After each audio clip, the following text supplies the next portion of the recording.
Frédéric Fanger, on va donc parler avec vous de la manipulation et du harcèlement au travail, un thème dont on entend beaucoup parler. Alors je vais vous poser une question qui va peut-être vous énerver. C'est un vrai problème ou c'est un phénomène de mode ? Ah, ça ne m'énerve pas, c'est bien de poser la question parce que je crois que c'est les deux. Moi, j'ai beaucoup de gens au cabinet qui ont subi des manipulations et pour qui ça se termine mal, avec des arrêts maladie prolongés, avec des burn-out. En revanche, je dois vous dire aussi que je pense qu'il y a une surestimation du problème, c'est-à-dire que tout le monde se dit assez facilement harcelé maintenant. On a d'ailleurs essayé de faire la différence entre manipulation et harcèlement. Alors justement, comment est-ce qu'on peut reconnaître un comportement manipulateur ? Alors, je vais demander à Séti de bien vouloir se prêter un petit jeu de rôle avec moi. Vous l'avez prévenu, hein ? Je l'ai prévenu. J'ai eu le temps de rentrer dans le rôle, en fait. Voilà. Puis le harcèlement au travail, vous connaissez quand même. Tous les jours. Il s'appelle Michel, mais Michel sait, mais j'en dirai pas plus. Non, nous tairons. Vous êtes ma collègue de travail, et donc je vous croise dans le couloir et je vous demande, Séti, je suppose que tu es débordé de travail cette semaine ? Oui, j'ai du travail, mais ça va. Tu aurais un peu de temps pour me faire un dossier, un beau dossier ? De quoi s'agit-il ? Ah, écoute, d'un super dossier, puis je crois que tu serais vraiment parfaite pour le faire. En revanche, je dois te dire qu'il faudra qu'il soit terminé d'ici vendredi soir. Ah oui, tu crois. J'ai beaucoup de travail. Il n'y a vraiment que moi qui peux bosser dessus. Ah oui, je pense que tu es vraiment la meilleure. Alors là, vraiment, super que ça soit toi qui le prenne en charge. Bon, bah d'accord, si tu penses que c'est moi la mieux placée. Ah oui, et de loin. Bon manipulateur. Pas mal, hein.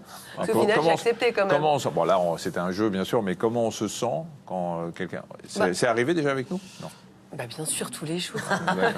Alors comment on se sent ? Cette chronique, par exemple, je suis débordée de travail. Mais c'est vrai que vous êtes la meilleure, Séti. Personne d'autre que vous dans l'équipe n'aurait pu faire cette Et chronique aussi là, je difficile. ressens, qu'est-ce que je ressens ? Il apprend très vite. Hein. Là, je me sens flattée quand même, très flattée.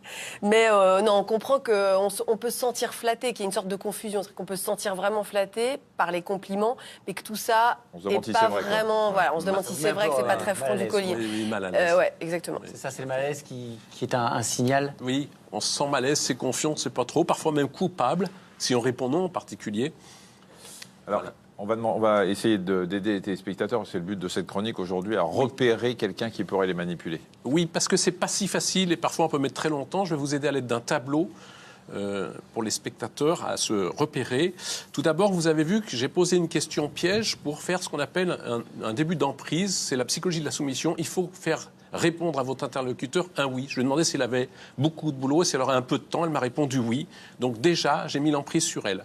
La deuxième chose, très importante, regardez bien ça, messieurs, mesdames, c'est est-ce qu'on vous lit un message positif, un message négatif ? C'est-à-dire que si on imagine que mon marqueur rose est un message positif, Séti, tu es la meilleure, tu es parfaite, vous avez entendu toutes les flatteries que je lui ai dit, et que le message jaune, c'est le dossier à faire d'ici vendredi soir, je lis les deux, ils sont collés. Soit elle refuse les deux, au risque de se faire mal voir, soit elle accepte les deux, c'est-à-dire qu'elle accepte d'être traitée de bonne collaboratrice, mais elle accepte aussi de faire le dossier avant vendredi. Ça, c'est très typique de la manipulation, avec, comme on voit sur le tableau, les flatteries, la tromperie, parce que je lui dis que le dossier est super intéressant, alors qu'en fait, il s'agit d'un dossier comme un autre. Et puis alors, un élément important, c'est que j'ai joué avec son estime de soi, en lui faisant bien sous-entendre qu'elle était la meilleure si elle faisait ce dossier. C'est-à-dire, tu es une bonne si tu fais ce dossier. Et pour peu qu'une personne ait une estime de soi un petit peu fragile, elle va être facilement manipulable. Le fait que vous la tutoyez ne change rien maintenant. Non, tout à l'heure, vous avez commencé par vous, et là, vous dites tu. C'est pas une façon de la manipuler encore plus, non ? Si, parce que le manipulateur, c'est une bonne remarque, va jouer avec l'affectif. Il va chercher à rentrer dans la vie affective du sujet pour pouvoir mieux l'utiliser après. Alors ces comportements manipulateurs, ils sont assez fréquents dans notre vie quotidienne. Ah oui, alors les petites manipulations, par exemple, vous savez, les grandes affiches, vous avez gagné 50 € en grosses lettres avec un petit astérix en bas pour 1 000 € d'achat. Une de mes jeunes patientes me racontait récemment qu'elle voulait fermer son compte en banque par Internet, ce qui est tout à fait légal, mais son conseiller a insisté pour l'avoir, pour essayer en fait de lui vendre des produits. Enfin, globalement, méfiez-vous de tous les post-scriptum, les astérix écrits en petites lettres. Alors, on est tous victimes, entre guillemets, de comportements un peu manipulateurs dans notre quotidien. C'est le principe aussi de la hiérarchie, de tout ça. C'est quoi ? Comment on distingue ça des pervers narcissiques, des vrais harceleurs ? C'est une question très très importante. Comme vous dites, on est tous soumis dans le quotidien à des petites manipulations, et puis on en fait tous aussi. Ça, c'est la mauvaise nouvelle, c'est que nous sommes tous des manipulateurs, et nous le serons tous encore. En revanche, nous ne sommes pas tous de ce qu'on appelle des pervers narcissiques, et il faut faire vraiment la distinction entre manipulation et harcèlement, parce que que le rapport est à peu près de 1%, c'est-à-dire qu'il y a 100 fois plus de comportements manipulateurs que de vrais harceleurs pervers narcissiques. Alors là, quand vous dites pardon, à votre enfant, il n'y a que toi qui peux descendre la poubelle dans la famille. T'es vraiment gentil parce que je peux compter que sur toi, hein, mais tu vas la descendre la poubelle. Non, mais il y a plein de gens qui font ça. C'est de la manipulation. C'est un comportement manipulateur. Ouais. Ou si on lui dit, au fait, ce soir, tu vas te coucher à 9h ou à 10h. Donc, en gros, il choisit l'heure, mais il est obligé d'aller se coucher. Ah ouais, c'est un comportement manipulateur.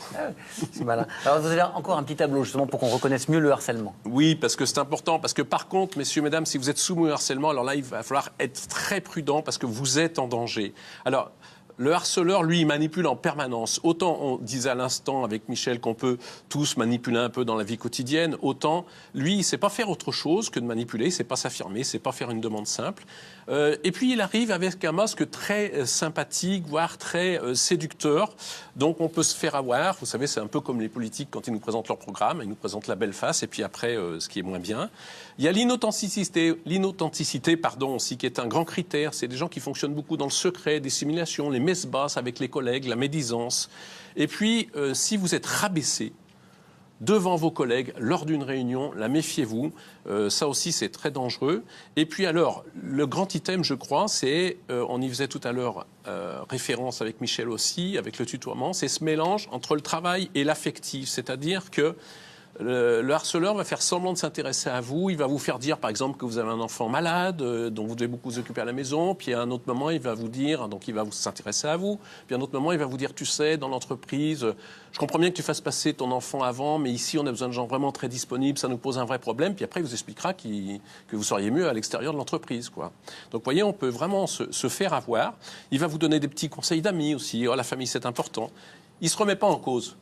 Le harceleur, il ne se remet jamais en cause. Celui qui vous a manipulé une fois sans trop le faire exprès, bon, il va revenir en arrière, il va se corriger si vous lui demandez. Le harceleur, non. Et puis, vous avez ce malaise indéfinissable dont on parle depuis le début de cette chronique, qu'on ressent à l'intérieur de nous et qui ne passe pas. Celui que Setti a ressenti. Alors, si on vous dit de vous méfier, c'est que les psys parlent de mort psychique et qu'il y a des vrais risques pour la santé mentale.